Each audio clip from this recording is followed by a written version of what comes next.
24 ঘন্টারও কম সময়ের মধ্যে দেশের মাটিতে পা রাখতে যাচ্ছেন তারেক রহমান। 300 ফিটে রাজকীয় সংবর্ধনা শেষে ছুটে যাবেন মায়ের কাছে হাসপাতালে। তারেক রহমানকে নিরাপত্তার বলয়ে রাখতে প্রশাসনের ব্যাপক প্রস্তুতি। সেনাবাহিনী, র্যাবের পাশাপাশি থাকবে 2000 পুলিশ সদস্য। দেশে ফিরে দুদিনের কর্মসূচিতে নামবেন তারেক রহমান। শুক্রবার যাবেন জিয়াউর রহমানের মাজারে, আর শনিবার জিয়ারত করবেন হাদির কবর।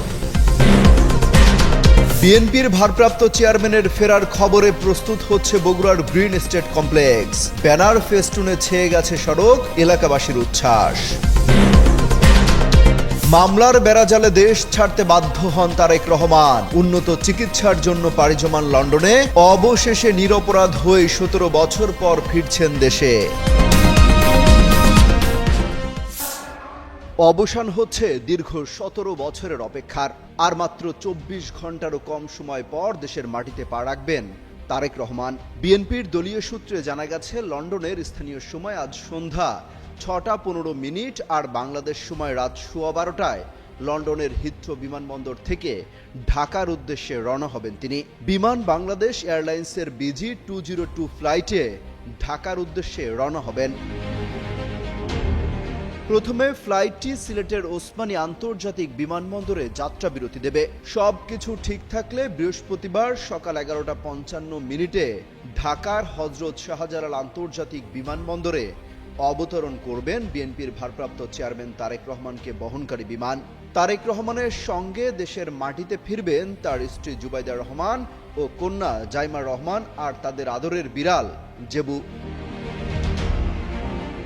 বিএনপির স্থায়ী কমিটির সদস্য সালাউদ্দিন আহমেদ জানিয়েছেন, বিমানবন্দর থেকে সোজা তারেক রহমান চলে যাবেন 300 ফিটে সংবর্ধনা মঞ্চে। সেখানে তিনি একাই বক্তব্য দেবেন। এরপর এভারকেয়ার হাসপাতালে চিকিৎসাধীন তার মায়ের কাছে ছুটে যাবেন। সেখান থেকে সভা শেষ করে গুলশানের 196 নম্বর বাড়িতে ওঠার কথা রয়েছে তারেক রহমানের। তার সেই বাড়ি ঘিরে ব্যাপক নিরাপত্তা বাড়ানো হয়েছে। দলীয় কার্যালয় এবং তার বাসায় যাতায়াতের পথেও রাত থেকে ব্যাপক নিরাপত্তা জোরদার করা হবে। এরই মধ্যে বিমানবন্দর এলাকায় নিরাপত্তা জোরদার করা হয়েছে। কোনো ধরনের অপ্রীতিকর পরিস্থিতি যেন তৈরি না হয়, এজন্য তারেক রহমানকে ফেরার দিন অন্তত 2000 পুলিশের নিরাপত্তা বলয় থাকবে বলেও জানানো হয় আইনশৃঙ্খলা রক্ষাকারী বাহিনীর পক্ষ থেকে। তাদের পাশাপাশি বিএনপির অন্তত 2000 স্বেচ্ছাসেবী থাকবে এই সংবর্ধনা অনুষ্ঠান আয়োজন দেখভালের জন্য। বিএনপির প্রত্যাশা, এই সংবর্ধনা অনুষ্ঠানে 20 লাখের বেশি মানুষ জড়ো হবেন।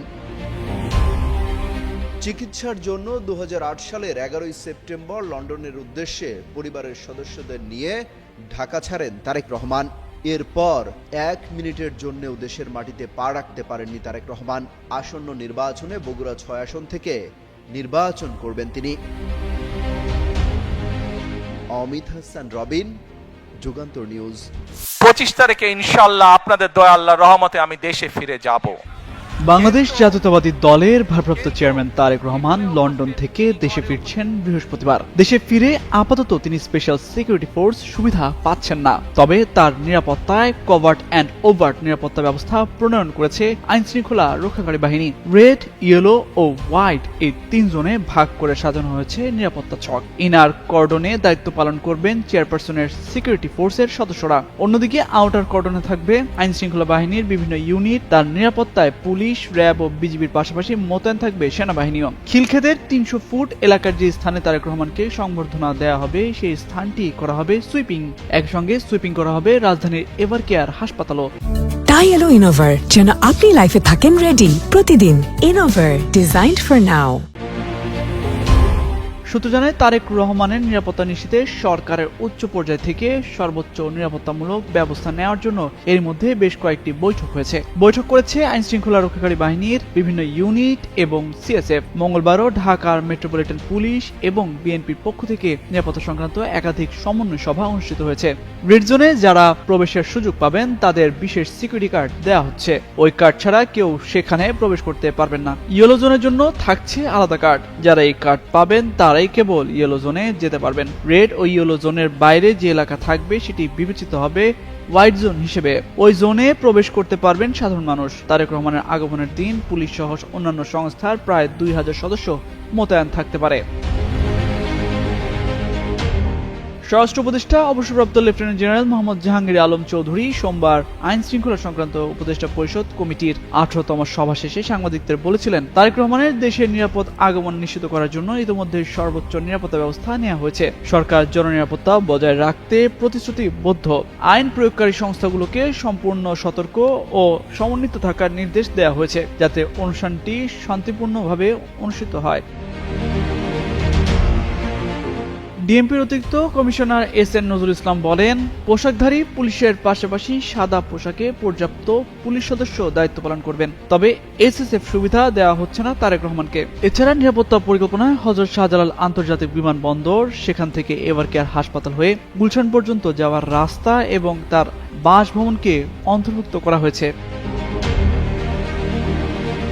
পুলিশ সদর দপ্তর সূত্র জানায়, মঙ্গলবার মধ্যরাত থেকেই পুলিশের বিশেষ নজরদারি শুরু হয়েছে। 25 ডিসেম্বর রুট জুড়ে প্রতিটি থানা এলাকায় নিরাপত্তা ব্যবস্থা জোরদার করা হবে। বিশেষ এসকর্ট সহ একাধিক চেকপোস্ট থাকবে। সাধারণত গুলশান, বনানী ও বারিধারা এলাকায় 9টি চেকপোস্ট চালু থাকে। নিরাপত্তা বাড়ানো হয়েছে তার বাসভবনের আশেপাশেও। তামজিদ মির্জা, যুগান্তর নিউজ। দীর্ঘ 1.5 যুগ পর দেশে ফিরছেন বিএনপির ভারপ্রাপ্ত চেয়ারম্যান তারেক রহমান। ইতিমধ্যেই দিনটি স্মরণ করে রাখতে সারা দেশ থেকে নেতাকর্মী ও সমর্থকরা আসছেন রাজধানীতে।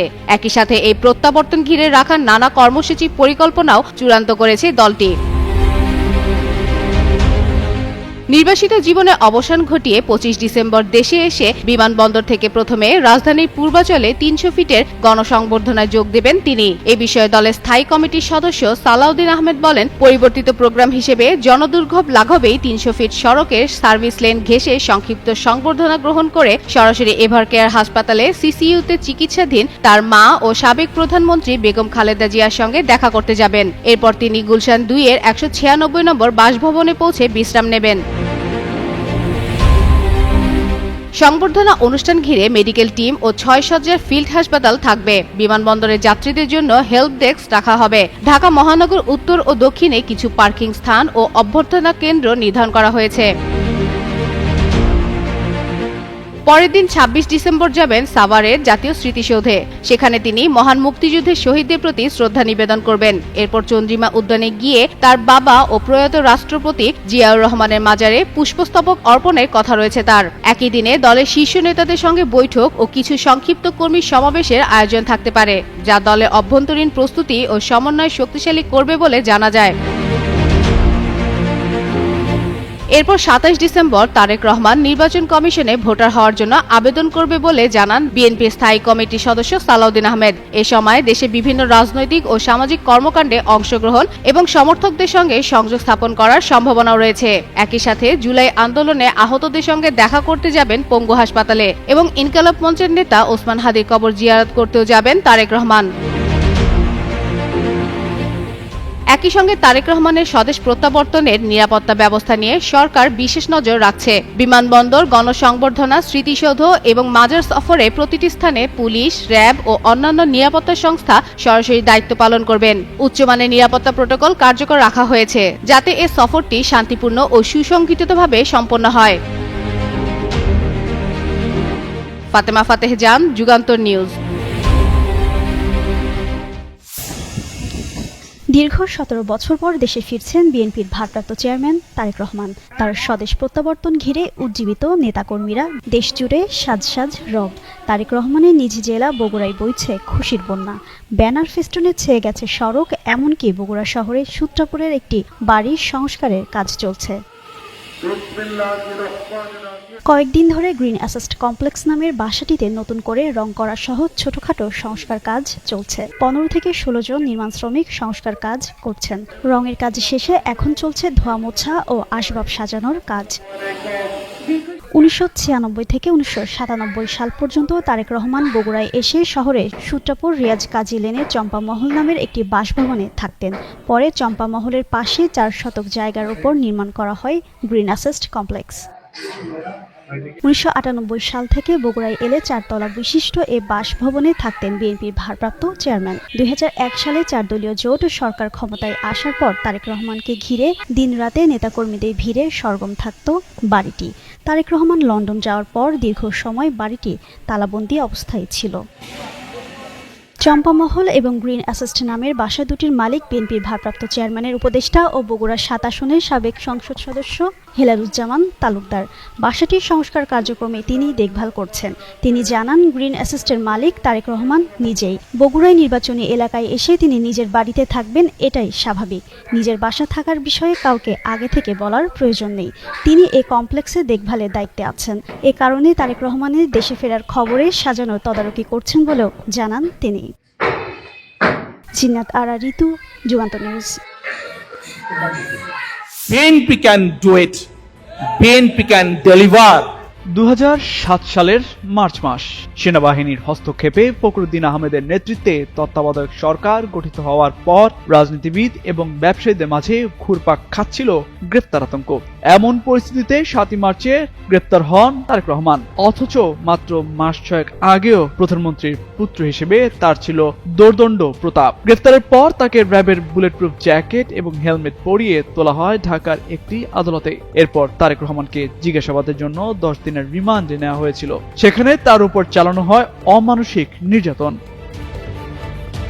পরে 2008 সালের গোড়ার দিকে সেনা সমর্থিত তত্ত্বাবধায়ক সরকারের ওপর সাধারণ নির্বাচন আয়োজনের জন্য চাপ বাড়তে থাকে। তখন থেকেই রাজনৈতিক দলগুলোর সাথে আলাপ আলোচনার প্রয়োজন অনুভব করে তত্ত্বাবধায়ক সরকার। তবে 2 ছেলে তারেক রহমান এবং আরাফাত রহমানের মুক্তি ছাড়া কোনো ধরনের আলোচনায় রাজি ছিলেন না বিএনপির চেয়ারপারসন খালেদা জিয়া। তাই এলো ইনোভার, যেন আপনি লাইফে থাকেন রেডি প্রতিদিন। Innova, designed for now. সেনাবাহিনীর কর্মকর্তারা বিভিন্ন সময় সাব জেলে খালেদা জিয়ার সাথে বৈঠক করেন। কারাগারে খালেদা জিয়ার সাথে দর কষাকষির এক পর্যায়ে সেনার কর্মকর্তারা ছোট ছেলে আরাফাত রহমানকে মুক্তি দিতে সম্মত হলেও তারেক রহমানের ব্যাপারে ছাড় দিতে রাজি হননি। কিন্তু খালেদা জিয়া চেয়েছিলেন উভয় ছেলের মুক্তি এবং তাদের বিদেশে চিকিৎসা। কারাগারে কেমন ছিলাম নামে একটি বই লিখেন বিএনপির নেতা মওদুদ আহমেদ। ওই বইতে লেখা হয়, শুধু 2 ছেলের মুক্তি নয়, তাদেরকে বিদেশে পাঠানোর বিষয়েও খালেদা জিয়া ছিলেন অনড়। মওদুদ আহমেদের লেখা ওই বইতে বলা হয়, এমনও হতে পারে খালেদা জিয়া জেনারেলদের সাথে এই সমঝোতা করেছিলেন যে তারেক রহমান আপাতত নিজেকে রাজনীতিতে জড়াবেন না, এবং এ মর্মে তারেক রহমান কোনো সম্মতিপত্রে স্বাক্ষরও দিয়ে থাকতে পারেন। এ বিষয়ে রাজনৈতিক বিশ্লেষক মহিউদ্দিন আহমেদ বিবিসি বাংলাকে জানান, 1/11 এর সময়ে কিছু ব্যাপার ছিল। তারেক রহমান এক ধরনের মুচলেখা দিয়েছিলেন। খালেদা জিয়াও বলেছিলেন যে তারেক রহমান লন্ডনে লেখাপড়া করবেন এবং রাজনীতি করবে না। সেই অঙ্গীকারের মেয়াদ শেষ হয়ে গেছে কিনা তা জানা নেই বলেও উল্লেখ করেন তিনি। 2008 সালের 11 সেপ্টেম্বর উন্নত চিকিৎসার জন্য লন্ডনের উদ্দেশ্যে পরিবারের সদস্যদেরকে নিয়ে ঢাকা ছেড়েছিলেন তারেক রহমান। এরপর বিএনপির পক্ষ থেকে জানানো হয় চিকিৎসার জন্যই বিদেশে আছেন তারেক রহমান। তবে 2018 সালের 24 এপ্রিল বিএনপি মহাসচিব মির্জা ফখরুল ইসলাম আলমগীর প্রথমবারের মতো স্বীকার করেন যে 2012 সালে তারেক রহমান ব্রিটেনে রাজনৈতিক আশ্রয়ের আবেদন করেন। পরে 2013 সালের মধ্যেই সেটি গৃহীত হয়। তামজিদ মির্জা, যুগান্তর নিউজ।